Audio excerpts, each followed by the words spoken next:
Dialah yang awal dan yang akhir, surat 57 ayat 3 Al-Quran. Ini memberikan kepada kita satu informasi yang teramat sangat penting. Diulang-ulang, startnya Allah, finishnya Allah. Dan kita sedang mengalami yang namanya perjalanan hidup. Oke? Jadi, kalau ada yang namanya hidup, batasannya adalah mati. Pertanyaan, kalau hidup batasannya adalah mati, jangan lupa, starting finish kita itu bukan dari hidup, tapi dari Allah. Finish line kita itu juga bukan mati, tapi Allah itu sendiri, gitu kira-kira. Dimana terkadang kita lupa, dianggap bahwa kematian itu selesai, mati itu udahan, dalam tanda petik, over gitu ceritanya. Enggak, nanti kita akan mengerti gitu. Karena kita juga harus tahu bagian mana dari diri kita yang mati atau meninggal, gitu kira-kira. Ada dua perspektif dalam hidup dalam menghadapi sesuatu. Saya ambil dari Profesor Hawkins. Dia membuat dua klasifikasi. Yang pertama adalah based on fear, yang kedua adalah based on love.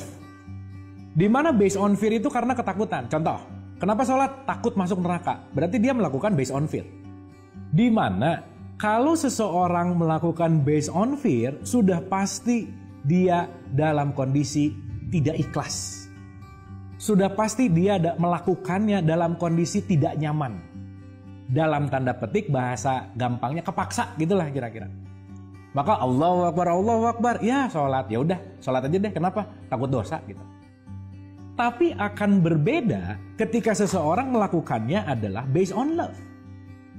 Based on love di sini adalah berdasarkan keluasan hatinya, berdasarkan keikhlasan hatinya. Karena kenapa? Melakukannya pasti penuh dengan cinta kasih, compassion, kasih sayang, gitu kira-kira. Maka beda tuh. Kalau orang masih dalam tahapan fear, sholatnya itu wajib, wajibnya itu harus. Tapi wajib juga punya makna yang lain adalah perlu. Kalau saya perlu sholat, melakukannya pasti nggak ada paksaan. Dan pasti dengan ringan hati. Pasti enjoy the moment. Pasti nggak akan tergesa-gesa sholatnya gitu kira-kira. Sederhananya kurang lebih seperti itu. Nah, menghadapi kematian juga sama nih. Ada yang based on fear, ada yang based on love. Justru malah 99% itu menghadapi kematian itu adalah based on fear, ketakutan. Serem gitu. Karena kenapa? Sudah ditanamkan bahwa habis kematian itu nanti akan beginilah, begitulah, beginilah. Dan itu oke untuk membuat kita waspada. Bagus. Tapi bukan berarti untuk kita jadi takut. Dan based on love di sini juga bukan berarti menyepelekan kematian. Ah udahlah mati nggak takut biasa aja. Bukan juga. Tetapi justru malah menerima dalam konteks bahwa kematian bukan sesuatu yang ditakutkan, tetapi yang pasti akan kita alami. Itu poin pentingnya.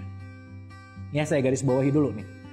Tidak ada dari kita yang tidak akan mengalami yang namanya kematian. Pasti. Ingat nggak waktu kita zaman TK, SD, SMP, sekolah? Coba tolong direnungkan, diingat baik-baik lagi. Momen apa sih waktu kita sekolah yang paling ditunggu-tunggu waktu di kelas? Apa coba momennya? Coba diingat-ingat. Jelas kan? Cuman satu kok. Kita nunggu bel pulang. Titik, udah. Itu yang paling kita tunggu-tunggu tuh. Apalagi udah jam-jam terakhir disuruh ke depan ngerjain soal matematik susah. Abis mau ke depan bel pulang. Waduh itu pengalaman pribadi happy banget. Yeay beres gitu. Bukankah kematian itu adalah bel pulang kita kembali ke Allah? Bukankah kematian itu adalah bel pulang untuk kita pulang ke rumah sejati kita, di mana kita sekadang di alam yang sementara. Yang justru mohon maaf harus saya sampaikan, jangan-jangan orang yang takut kepada kematian adalah orang yang terlalu melekat kepada yang sementara ini. Yang menganggap akan hidup di sini selamanya, yang takut akan kehilangan apa yang dia kumpulkan, jabatan yang dia dapatkan, apapun yang dia rasa dia miliki, sehingga dia lupa bahwa kita bukan berasal dari sini asli. Bahwa kita mau pulang. Contoh lagi, ini kita bicara masalah TKW misalnya. Ada seorang perempuan dari Jawa gitu misalkan, lagi kerja ke Arab. Kan aslinya dari Jawa, kerjanya di Arab, jadi TKW misalnya.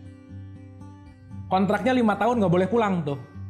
Pokoknya selama 5 tahun gak boleh pulang aja. Pulangnya nanti pas habis kontrak baru boleh pulang. Pertanyaan, Di sisa-sisa akhir kontraknya pas mau pulang kampung, mau pulang ke rumahnya, ke kampungnya, mau ketemu keluarganya, ketemu anaknya, ketemu pokoknya sanak saudara, teman dan seterusnya lah.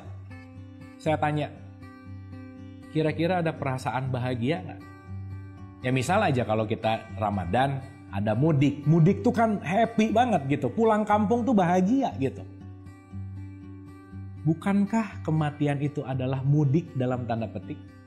Jalan pulang kampung dalam tanda petik? Yang justru sejatinya kita menghadapinya bukan dengan ketakutan, kesedihan, tapi dengan yang namanya kebahagiaan.